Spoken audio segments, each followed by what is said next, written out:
Cinderella by Walt Disney. A read aloud storybook. Read aloud storybook Cinderella. Once upon a time, a long time ago, fairyland, poor Cinderella lived with her mean stepfamily. They filled her days with cooking, scrubbing, washing, chores of every kind. Cinderella's stepmother, the two stepsisters, Anastasia, Drusilla, never helped but with her work, but Cinderella remained cheerful and kind. She made friends with all the animals that she met. Cinderella even made clothes of her mice who shared her with her attic room. One day, Jack, her favorite mouse, was upset. What was he all fuss about? Cinderella asked. Jack led her to a new mouse who was caught up in a trap. Cinderella quickly fed the frightened mouse. Then she dressed up with new clothes and found the perfect name for him, Gus. That's a good name. When it came time for Cinderella to feed the chickens, the mice, he headed to the barnyard. Cinderella always saved some time, corn with them. But today, the mean old cat, Lucifer, blocked their way. Jack was chosen to get the cat out, chase him, then the other mice could scoot outside. The plan worked. Jack kicked the cat. Angry Lucifer began chasing him, but Jack was too fast for Lucifer and made it safely into the mouse hole. While Lucifer waited for Jack to come out, the other mice scrambled by him. Cinderella spent the rest of the day attending the chores. Take that irony, Drizzle demanded. Don't forget the mending. And she was added, pick up the laundry, get out of your duties, her stepmother ordered. Meanwhile, the royal palace, the king complained to Grand Duke, it's high time your son got married. She hoped the grandchildren. The king decided to hold the ball, and all the eligible maidens come, and the king, the prince, is bound by finest bride among them. The royal ball. Later that day, Cinderella heard a knock on the door. Open in the name of the king, said the royal messenger. He handed Cinderella an invitation. When her son read the invitation aloud, Drusilla and Anastasia became excited. Each demanded the prince fall in love with her. Cinderella was so excited. Why, that means I can go too, she said. The stepsisters laughed. Every eligible maiden is supposed to attend, answered Cinderella. Surprised, the stepmother agreed. I don't see why you can't go. If you get all your work done, I can find something suitable to wear.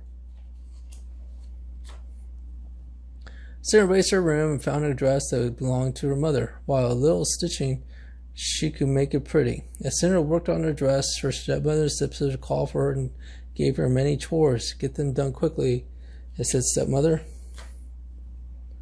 When Cinderella had to put all the dress aside, her animal friends began to work on it. They gathered beads and sash and stepsisters had thrown away. Soon after, created a beautiful gown. Cinderella finally finished her chores and went for her room. Then she realized it was too late to get ready for the ball. She was so sad. Suddenly the mice yelled, surprise! They showed Cinderella the beautiful gown. Oh, thank you very much, she cried. Cinderella put on the gown, hurried to join her stepmother. But the few stepsisters recognized her old sash and beads, and they tore Cinderella's gown to shreds. Cinderella friends watched sad as she wept into the garden. It's no use. Nothing will help. At that moment, bright, sparkling lights began to float around Cinderella. Poof! Cinderella's fairy godmother appeared. Did you hear his tears? She told Cinderella, you can't go to the ball looking like that, but I'm going, said the Cinderella. Of course you are, replied the fairy godmother. She waved her magic wand over the pumpkin, and a real coach appeared. Oh, it's beautiful, Cinderella. The fairy godmother waved and wand again. Jack and Gus, the two other mice, turned into the 4 beautiful white horses. Then they changed the mare and the horse into a coach driver, and Bruno, the dog, into the footman.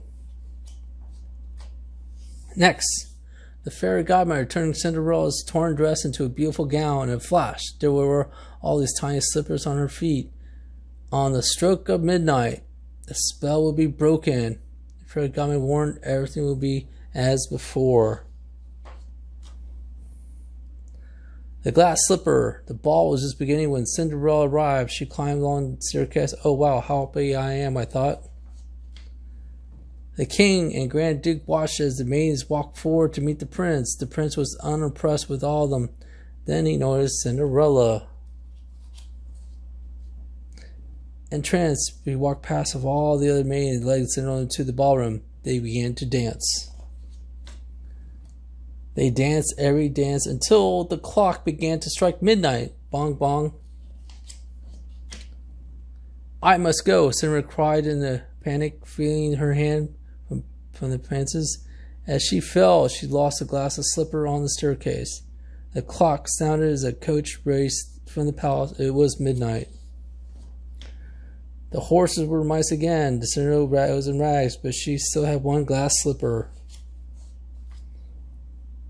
Next morning, the prince proclaimed that he would marry the girl who lost her slipper at the ball. Finding her, rolled the king.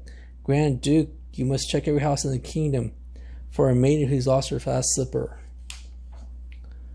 Cinderella was so happy and eager awaited the Grand Duke's visit. No matter what Drizzle and Fantasia ordered Cinderella to do, she nodded dreamily. Cinderella's stepmother could not understand the reason for her joy. Then the wicked stepmother realized that it must be Cinderella who was the prince's favorite of the ball. She locked Cinderella in her room.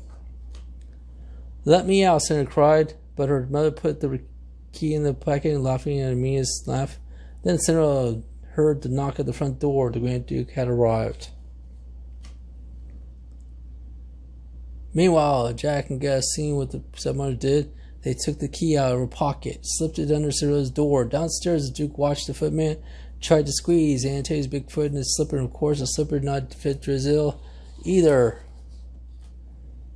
As she turned down the stairs, from her, the Grand Duke asked, "Are there any other maidens in the house? Please wait," called Cinderella. "May I try on the slipper?" The angry strip tripped to the footman as she approached Cinderella, and the glass slipper shattered. "Oh no," muttered Grand Duke. "But you see," Cinderella reaching into her pocket, "I have the other slipper. Quickly!" The Grand Duke put the slipper on the Cinderella's foot. It fit perfectly. Cinderella was the prince's love. Cinderella married the prince, lived happily after, and so did Jack, Gus, and all of Cinderella's animal friends. Da da da! Bring the magic home.